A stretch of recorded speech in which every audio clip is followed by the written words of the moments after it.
Golf Central. Brought to you by Titleist. We are at the halfway mark of the Northern Trust Open. Our headlines: world number 1 Jordan Spieth misses the cut for the 13th time in his career despite 8 birdies on Friday. Thursday's 79 too much to overcome. World number 3 Rory McIlroy followed up his 67 with a 2-under 69. McIlroy will have to make his move on Saturday. And then there's Bubba Watson, who won this event just 2 years ago when he came from 8 back at the halfway mark. He is only 2 back this time. Bubba is 8 under, 2 back of Jason Kokrak. And with that, we welcome you into Golf Central. Really looking forward to the weekend at the Northern Trust Open. Let's get you set for the halfway mark. Ryan Burr along with Billy Kratzer and John Cook, a pair of PGA Tour winners. And for Rory McIlroy, well, he's won 6 times when he is trailed at the halfway marks, and that is where he is at now. Let's take a look at Rory's round. Let's start it at the 9th hole. This from 28 for Bird. Well, this one comes over just a little bit of a rise, and I mean, that went in with plenty of speed right there, and a nice birdie for McIlroy. Interesting here, Cookie, the drivable par 4 10th, 3-wood. Yeah, he doesn't need driver, but he likes to hit 3-wood and gets it going to the left, and this is nothing but trouble. If you're gonna miss, you got to go a little bit left, but not that far left. Now he's in the middle of these trees. Not much of a window there. Gets it up on the green, and a lot of pitch from front to back right here. Gets it going down into the closely mown area down there. Now he's got a bad angle to pitch. Ends up pitching it by the hole about 6 feet. That putt just had too much speed and not enough break. Unfortunate bogey. And drops to 6 under. Now Rory at the 11th, looking to get one back. Yeah, another errant drive. Missed the fairway to the right. Came up short of the green, just inside 70 yards. Really good shot right here, and you can see the softness of the greens at Riviera once again playing a big part as to why the scoring is so good. Rory would cash in from birdie from 2 feet, so back to 7 under now at 13. This is another par putt. Yeah, he drove it down there miles and only had 150 yards into this right hole location at 13, and that's a bad bogey. He missed it in the wrong side, and I mean, you can't walk away with bogey after driving it down there. Oh, guys, he's had his trouble on the back 9 this week. You think about it, he is 5 under on the front 9 the last 2 days, and he's only, it's just that something about the back 9 hasn't fit his eye, Billy. No, it hasn't, but this one certainly fit his eye, Cookie. I mean, he roasted this one on the par 5, right into the middle of the green. Just flew it right there on the par 5. Now, he does have that extra gear, and that is a great sign for McIlroy as he heads into the weekend. Most wins when trailing after 36 holes since 2010.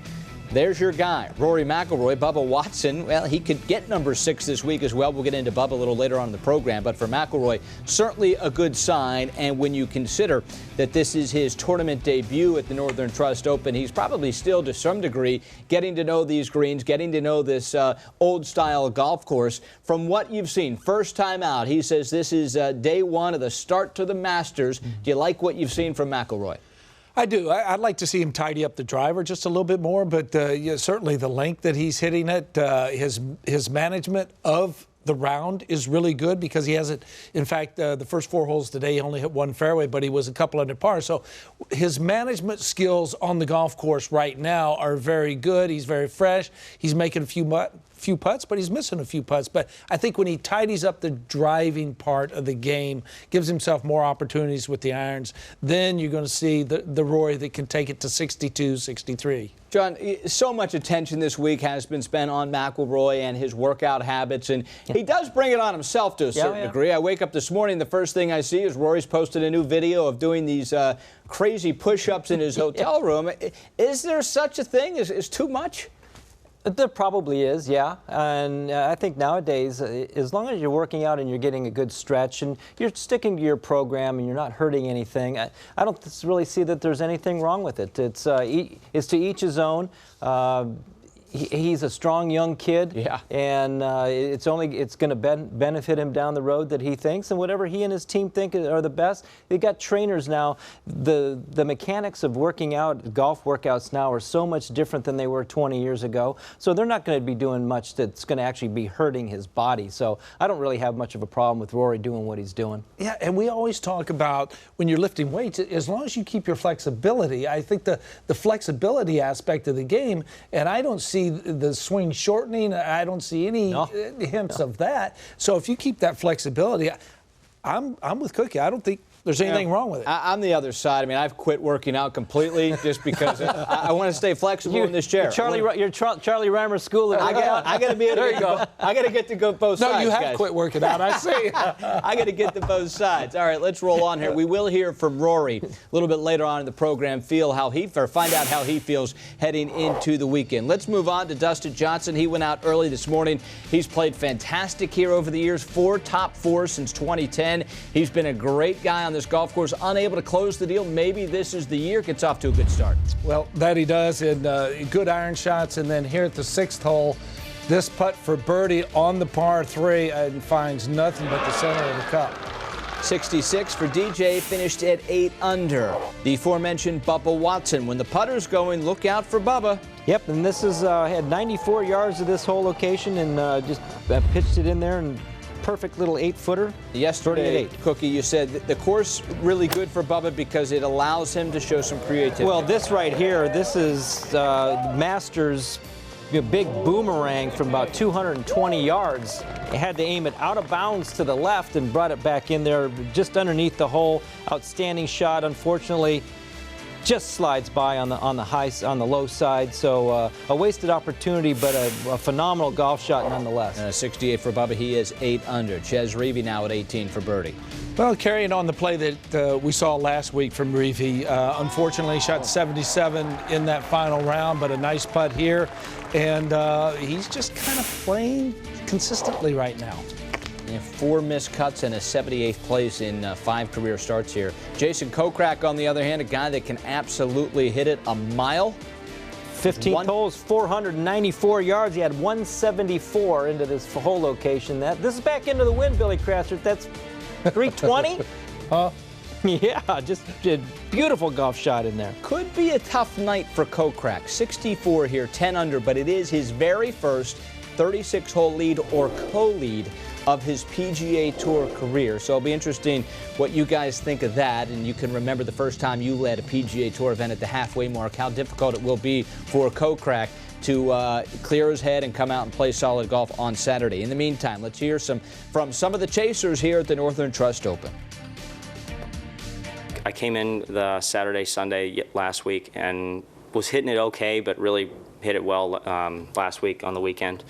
And it's continued this week. You know, if I can hit the driver a little bit straighter and keep it in the fairway, you know, it's a huge advantage for me. But, you know, I putted really well the last, 4 or 5 rounds out here on tour. But I think that's the biggest key for me is, if I putt well, then, I'm always kind of close to the top 10, top 20 if I putt well. Definitely happy with the way I played the last 2 days. I felt like it was pretty much the same yesterday. I felt like I hit it really well. Just, didn't really hole any putts today. The same. I hit it really well. Had a lot of good looks at birdie and, just hold a couple more putts. Some of the fairways that I'm not really worried about hitting the fairways. It's about the certain side of the golf hole you're looking for. And so, this rough is down. It's still tricky to play out of it, but it's down enough where I can play.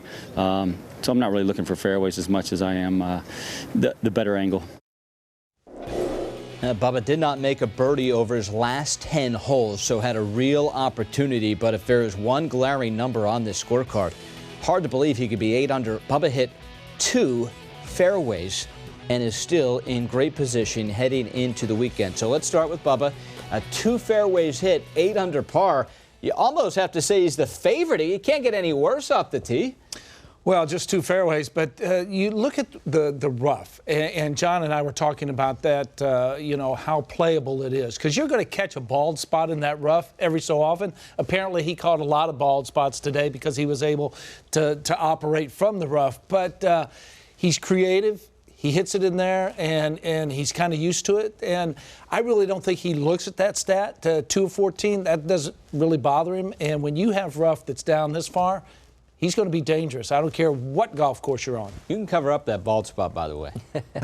just bring it down a little bit. Let's move to Kokrak because I mentioned first time, 111 PGA Tour starts, 111. It's the first time he's had a 36-hole lead. So he's been around a long time, but the very first time with the lead. How difficult do you think it will be for him to come out Saturday and not think about what he's done, but what he has to do? I think that tonight will be, I think he's full of confidence. I remember my first 36-hole lead was in Boston, the old Bank of Boston at Pleasant Valley. And, you know, I had a 36-hole lead, and then I played well on Saturday and had the 54-hole lead. But I know that it's something that I was fairly comfortable with, just because I had played so much golf, you know, in tournament golf throughout my junior and college careers. So I felt a little more comfortable. It's a little uneasy because you think of what this can do for your career, especially nowadays. It's, I mean, this is a whole life changer type of situation for Jason Kokrak. But I think that he'll be fine tomorrow. It's going into that Sunday, if he's having that lead, that's when things start to churn just a little bit more. Little uneasy. And some big boys chasing. And so, a lot of show ponies chasing. A lot of ponies chasing. Going to be interesting. One guy that won't be chasing is Jordan Spieth. That's because he missed the cut. We'll hear from Jordan, just the 13th time in his career that he'll be sent home after Friday, and why maybe that's a good thing for Jordan looking forward. And we will hear from Rory McIlroy. Does Rory like his position at the halfway mark? He's won 6 times coming from behind. Can he make it 7 this week? We're back after this.